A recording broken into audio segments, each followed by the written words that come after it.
Hi guys, welcome back to Listen I Have an Idea. Today I'm going to be talking about top tips for world building.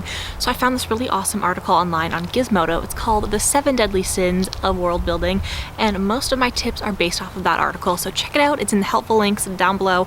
And as always, if you have comments or things that you think I missed throughout the video, please leave them down below as well. The first tip is figure out a basic infrastructure for your world. You want to know where the roads are, where the people live, where they work, where they go to school, how the world functions in the setting that you've created for your novel. The second tip is figure out why certain things are happening in your world or in your story. If there is a giant hurricane or a tornado, explain why through the places where your story is taking place. If you're down in the deep south in the tornado zone, that explains perfectly why there would be a tornado there. If you're in the Arctic, it completely explains why it would be snowy.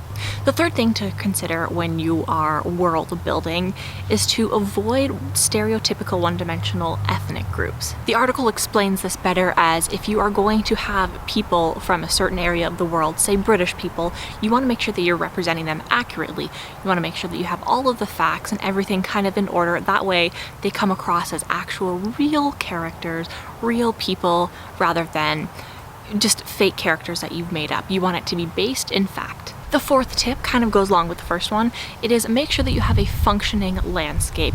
You can do whatever you want with the landscape, but you want to make sure that it is functional and that your characters and everything can move around the landscape easily or with justifications in your story. If they live underground, there obviously has to be some kind of tunnel system for them to get from place to place. They can't just walk through walls. The fifth tip is to figure out a logical history for your location. If your world is in the middle of the Sahara Desert, figure out how the people who live there have survived over time in the intense heat and the desert storms that occur. Tip number 6 is to keep the opinions of every single character kind of individualized. Not every single person in your world that you are creating is going to have the same opinion. Not everybody is going to agree on the same topics. So you got to figure out how to build your world around the varying opinions of your main characters and of the population. Tip number 7 is to make your world active and alive. You want to have a very lived-in sense in your world. If your characters are exploring a mountainous region where there's only like 2 other people, make the mountain come alive, make it snow, make it come to life through your words. You want to make the location become its own character. One of the quotes that I found on another website is, small details are just as important as the large details. You want to put personality into all of your spaces. So by adding descriptions, the reader gets a full sense of the locations where the story is taking place. Another quote to remember while you're writing is that the world serves the story does not serve the world. So you're creating a story in this world, but you're not creating the world just to write a story.